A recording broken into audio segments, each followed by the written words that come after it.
নমস্কাৰ আপোনালোকৰ কাৰণে আৰু এটা মই ভাল অভ্যাসৰ বিষয়ে ক'বলৈ ওলাইছো হেতু হৈছে ৰাতিপুৱা শুই উঠি পানী খোৱা আমি সকলোৱে জানো ৰাতিপুৱা শুই উঠি পানী খালে আমাৰ শৰীৰৰ কাৰণে ভাল আমাৰ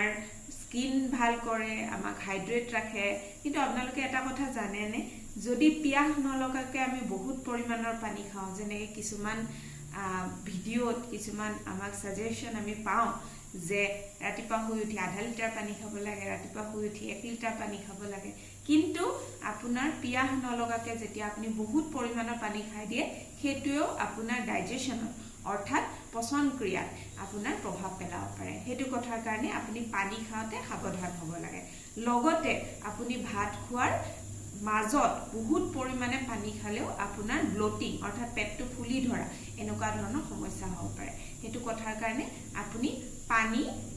যেতিয়া ভাত খোৱাৰ মাজত খাব তেতিয়া অকণকে খাব আৰু পাৰিলে ভাত খোৱাৰ কিছু সময় পিছতহে ভালকে পানী খাব বা তাৰ আগতে ভালকে পানী খাই ল'ব আৰু ৰাতিপুৱা শুই উঠিও আপোনাৰ পিয়াহ যিমান লাগিছে সিমান পৰিমাণ পানী খালেহে আপোনাৰ শৰীৰৰ কাৰণে ভাল এইটোৱে আছিল ধন্যবাদ